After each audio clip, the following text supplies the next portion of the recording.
All right, Team Hope, thank you all for joining us tonight, and anyone watching the recording. Tonight we have the honor and privilege of having Emerald Ambassador Ruthy Horner with us. Ruthy is in our sideline family because she's under Wendy, and she lives in Minnesota, and she is so inspirational. And one day Wendy and I were talking about Ruthy, and we said that Ruthy is an awesome leader because she can give you a kick in the pants, but you don't even know that it happened until maybe a little later. And you're like, oh, wow, that was really profound and I needed that. She gives you the best spankings ever because you don't even know they're happening. So, Ruthy, go ahead and take it away, and I'll mute myself just in case the boys come walking in. Wonderful. Thank you, Cassie. That is just the most interesting trait about me that I didn't really know, that I can give a spanking and nobody even knows it. So, okay, I hope that's positive and I hope that's helpful for you. That's wonderful. So thank you for having me on tonight, Cassie. What a privilege it is. This is one of my very favorite things to do, is to inspire. And God made me a connector. He made me an inspirational person and a person who sees the future with joy and sees what is possible. You know, there are people in the world who see what's possible, and there are people who see what's probable. And we call those realists, right? I am an optimist through and through. And in this business, you've got to have some of that. You've got to be able to look to the future and say, this is doable. All right. So, yes, I am Ruthy. I live in the northwest suburbs of the Twin Cities, and I've been an ambassador for 3 years. I joined under Rachel Anderson, who's under Wendy Larson, and we all worked at Little School in Brainerd together. I think in 2010, maybe we started working together, something like that, and never knew that God would bring us back together. And yet he used this wonderful tool of Plexus to do just that. So I'm so thankful that you all are on tonight. Thank you for making this a priority. That speaks volumes about how you view your business. That this is not just, something you're going to twiddle-dee-dee at. This is something that you're going to take seriously, and you should be proud of yourselves for that and keep it up, because leaders are born at events. And this is not necessarily an event per se, but it is a training that's offered, and you took your leader up on it. And so you should be proud of yourself for that. So we are going to talk a little bit tonight about victory loves preparation. Let that sink in a little smidgy. Victory loves preparation. So if you think about a sports team, they are not going to just wander out. Basketball team's not going to wander out onto the court and say, hey, I suppose maybe we could play a little ball tonight. If they are a sports team, like for a high school, college, professional, they are going to do the work. They are going to prepare. They are not just going to haphazardly decide to do it if they're worth their weight at all. So that's what I want to compare our business to tonight. Victory loves preparation. If you want to be successful in your business, there are some things that we need to do. And the first thing is getting our mind prepared to do this business. So, number one thought is, you cannot afford to have a thought about yourself that God does not have. You cannot afford to have a thought about yourself that God does not have. So if every day you are thinking about the things that you dislike about yourself, you're thinking about the things that you don't feel good enough in, you're thinking, I'm not this, I'm not that, I've got this baggage that I'm carrying around, that is going to hinder your business. Because in order to do this business well, you have got to cast that aside. You have got to say, I am who God made me.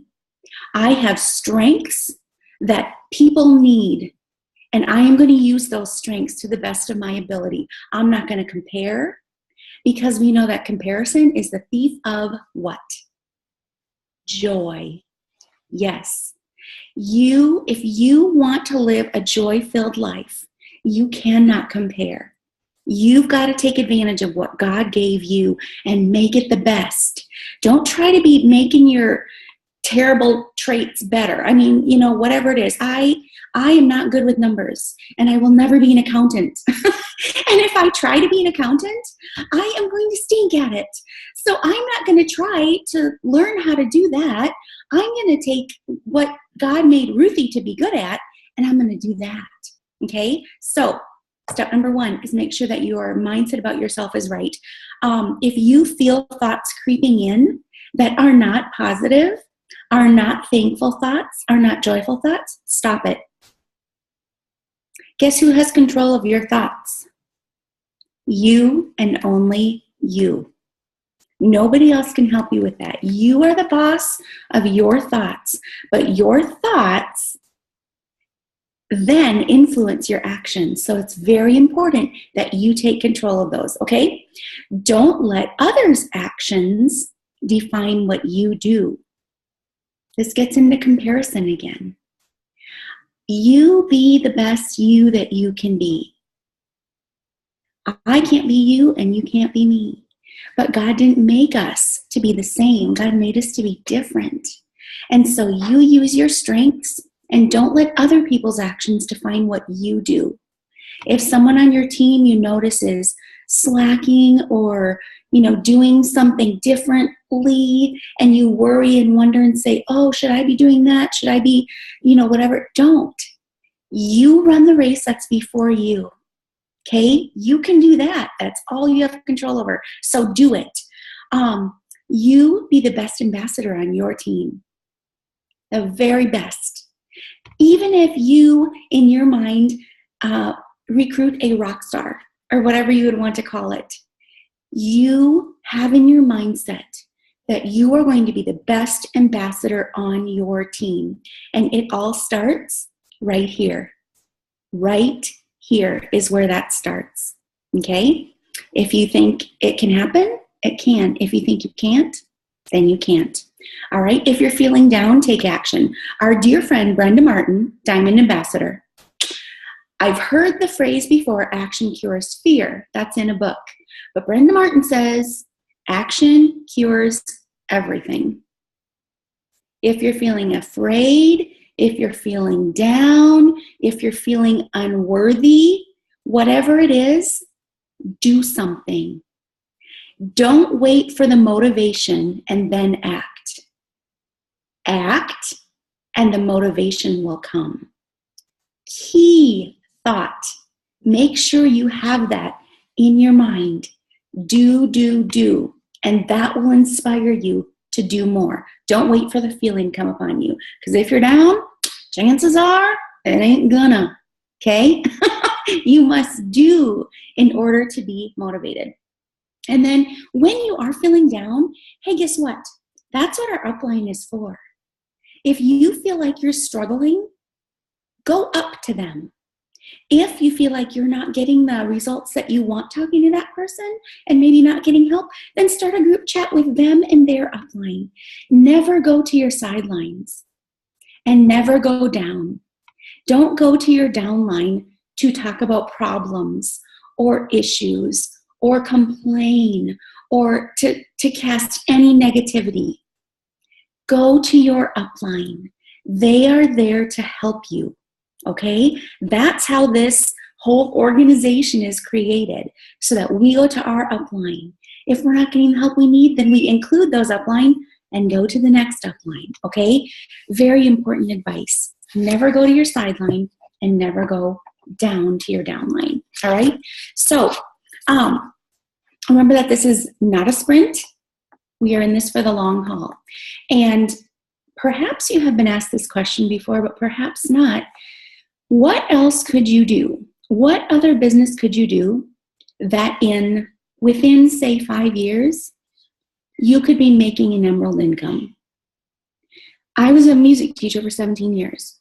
I don't care if I stuck with it until I was 85 years old. I would have never had the financial freedom that Plexus allows us. So when you have those days of struggle where you're getting in that mindset of like, this is just too hard. I just can't do it. It's just not worth it. Hello? Yes, it is. Because there's nothing else that you can do. If you kept working at the same job you've been at, even if you get to the very top of the company, the chances of making an income that is life-changing for your family is minimal. So this is worth it. If it takes you 5 years from tonight to get to Emerald, it is worth it. Right? Can you get some amens? Yeah. Woohoo. That's right. Yeah, it is. Don't forget that. Keep that end vision in sight. People who are committed to something might change the path that they take. They try something and let's see, I'm doing this in my business and it's not working so well. So I'm going to try to do something else. But they never change the end goal.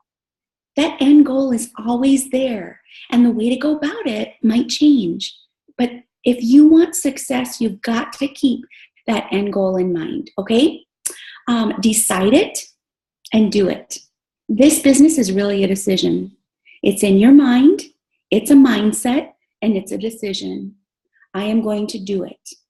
There is nothing that is going to stop me.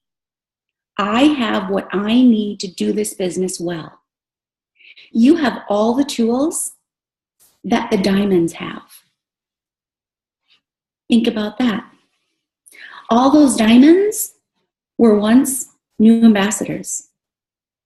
All those diamonds were once silvers. It's not like they came into this business and blinked and they were a diamond. They went through the work that we are going through now to get there. Don't forget that, okay? All right, so we are being prepared in our mindset, right? We are also being prepared in our action. What are we doing? So, when you are talking with someone, make sure that you are presenting yourself as a person of positivity, a person of confidence, because whoever you are talking to, when you are doing your action, when you are doing your business, you are going to project on them how you feel. So if you feel hesitant, if you feel like you're not really sure if this is worth it, you're going to project that onto them. Something that Wendy has worded differently lately, I'm using my hands a lot tonight, sorry. Something that Wendy has worded differently lately is, Plexus is not expensive. Plexus is of great value. For the testimonials that we hear about what these products do, they are valuable. And if you are talking with someone thinking, oh my goodness, this is expensive, I don't think they can afford it. So when you're talking to them, that's what's going to come across. And they're going to get like hesitation. They're going to be like, oh, I guess if she doesn't even think I can afford it, I guess I can't afford it, right? You have to be confident and say, these products are valuable and everyone in your network of friends needs them. Period. Plain and simple. That's the confidence that you've got to have. So when you are doing your action, you are doing your work, you are connecting, you are confident. Make sure you are portraying that confidence to people. So how do you do that? Well, when someone talks to you, listen to them. Don't be thinking about what you're going to say next. I know in the beginning it can be nerve-wracking because you're like, oh, I have to answer them really soon and I don't know what I'm going to say. All right, listen to them. Nod. Sonia Dudley is the expert at leaning in when someone's talking to her. I was with her at the Mall of America one day and she was talking to somebody across the cash register. And even as she was talking, she was like, oh, yeah. And like, just like, ooh, leaning in. That's what we want. We want to listen to people. We don't want to be thinking about what we're going to say next. We don't want to be daydreaming. We want people to listen. I have a friend, Deb. She is the best listener that I know because when we are done with a conversation, I know that she's heard what I said. And you know what she does? She will listen to what I say, and then when I'm done, she will say, Ruthy, so what I hear you saying is, and then she will repeat it back to me. Our job One of our jobs is to be good listeners. And good listeners ask questions. If we will listen to what our prospective people are looking for, we will know how to approach them. And we will be approaching them in a way that they are open to, because they've just told us what they're looking for. They've just told us what they need. So be good listeners. Watch their body language. If they're like, twiddling their thumbs and like rocking and looking at their watch, they're ready to be done. Okay? So be aware of that as you're talking to people. Make sure that you're being an attentive listener, listening and being aware of what they're going through and thinking too. Okay? Let me see, peeking at my notes. Detach yourself from the action, or from the outcome. Detach yourself from the outcome. If you talk with someone, and I was just talking with an ambassador tonight, and she said, oh my goodness, I did this post and somebody responded negatively. I said, it's okay. It's okay. It doesn't mean that they don't like you or think negatively of you. It just means that they are not ready yet, or they have questions that need to be answered. So something that you can say is, if people put up objections or blocks to what you're saying, so say that the objection is money. And they just say, well, I just can't afford it right now. Because you know what? A lot of times when people say that, that's not really what they mean. That's not really the block. I mean, look at Wendy. She took money out of her grocery budget for her family of 5 to afford this. I mean, people can afford it if they want to. They can donate plasma, like my cousin's daughter did to join. She did. But anyway, if someone is presenting a block to you, use that as a question back to them, like, okay, so aside from money, what is holding you back? Get to the root of it. Take that out of the way. Whatever they're saying, okay, so if we remove that, then what? What really is it? Because we want to be asking questions that get them to make a decision, okay? All right, we are not hunters. We are not sharks. We are not looking at people as a dollar sign. If that's your mindset and how you're approaching things, your success will not be very great.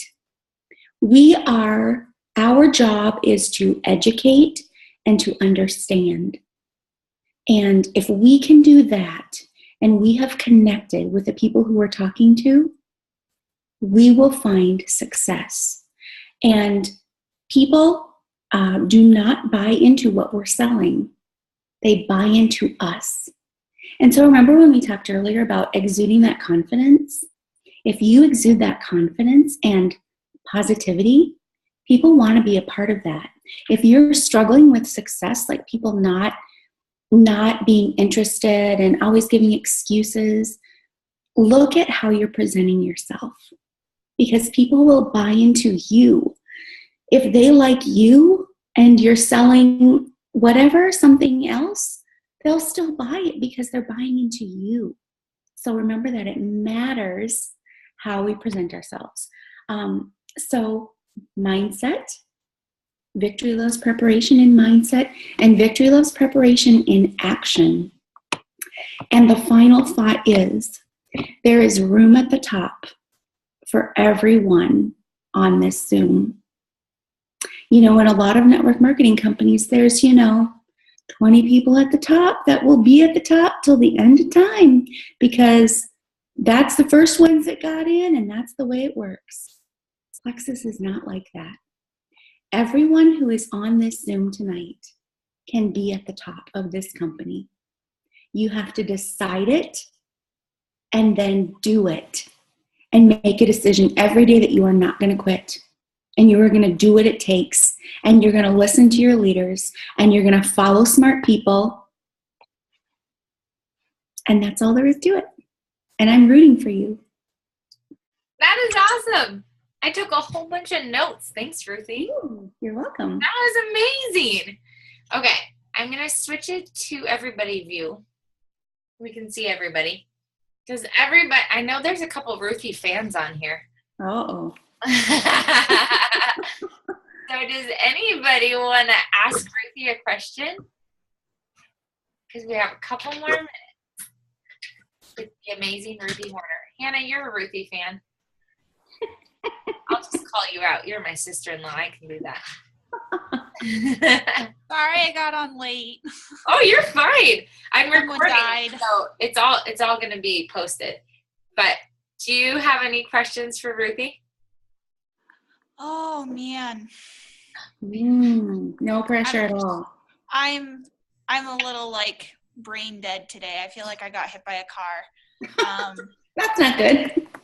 I know. Well, I guess maybe this is a good question. So you worked a full-time job, as you were doing Plexus, and I feel like sometimes, I'm a funeral director, so my job is very tedious. It's very demanding of my mental and physical energy. And I come home and I'm just exhausted, and I just really rely on my belief in this company to do what I need to do, like the daily IPA, all of these things. But some days I feel like I'm just a failure at it. And I know that's such a terrible way to look at it, but it's like, if I don't get this IPA sheet done today, I'm not going to grow. And so where did you find the balance of, okay, I'm a human, but I also want to be a diamond? Well, that is a really good question, because I think that 99% of the people in this business deal with that. And there's, it's got to be a balance between, okay, I've got to set some structure for my family. I've got to not feel like I'm doing Plexus 24 hours a day, because we will lose our sanity if we do that. But there's also got to be that push. You know how Kristen Abraham, I don't know if you've heard her say that they decided they were going to go for 1 year as hard as they could. And it does take sacrifice. I'm not saying that there will not be sacrifice, but you've got to determine what that line is. And, the sacrifice will pay off in the end. And so in the evening when you're tired, just determine you're going to take 15 minutes and do this. Don't give yourself an out. Just set the timer for 15 minutes and say, this is what I'm doing. My struggle is that I'm a squirrel and I get really distracted.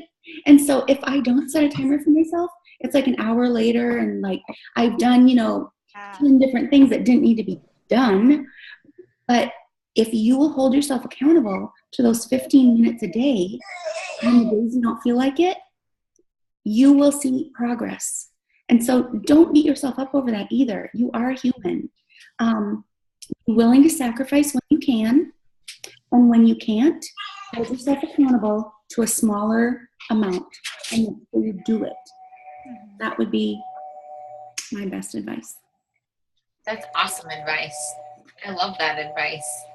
Good. That's awesome. Anybody else have a question? I have a question. So when you first started, a lot of people say they look back at their messages and they kind of laugh at how bad they were. I've had a few people that have kind of looked back and thought, that was a really bad message, but I know they really need Plexus. How do you go back and start the conversation up again? Just be honest and tell them, you know what, say that. I was looking back at my messages that I messaged you when I first started, and I want you to know that came from pure excitement and knowing what this could do for you. But I want to start again. What questions do you have about Plexus? What have you seen me posting that? Or, I haven't answered for you, or something like that. If you can be honest and vulnerable, it opens up a passageway for discussion. So that applies in so many areas. If you started off wrong, with your ambassadors, tell them, I messed up in the beginning. I didn't know what I was doing. And my sheer joy just drove me, to whatever it was. But I didn't know what I was doing. So let's start over again, okay? Is that helpful? Yeah. Thanks. That's awesome. That's such good advice. I love it. I love it, love it, love it. All right. Anybody have one more? Speak now or forever hold your peace. Just kidding. Well- We can have Ruthy on again. Cammie, do you have a question? What would you say the best way to contact potential people is, or to, share with them? Mm-hmm. Well, do you mean like the different types, like texting or calling or messaging? Is that what you mean by? Yeah, or like in person or. Mm-hmm. Yep. One thing is to find out what's best for them. Because if I'm constantly messaging someone and they are not a big Facebook person, it's not going to be beneficial. So you can ask them, or maybe you just know each person's going to be different. But for me, in person is always best. Like, online events and stuff are great, like launches online. Those are beneficial in their own way. But if you can do something in person, they can see your face and hear your excitement. And it translates so much differently than a word in a message would. People can't hear what you're saying when they're reading words on a screen. So as much more time consuming as it probably is to do in person, that's definitely the most rewarding. I had 19 people at my in-person launch when I first started, and I think 18 of 19 are either ambassadors or customers. And would that have happened if we would have done something online? Probably not. So know who you're talking to, know how they like to communicate, and then always go to in-person if you have the option. I agree with that. People can hear your passion and see your excitement so much more if you can do a coffee date. And bang out 2 or 3. Say, I'm going to be at Caribou from noon to 4 on Saturday. Can you meet me there between this time and this time? Yep. I love that. It works. It's awesome. Mm-hmm. All right. I am going to stop the recording.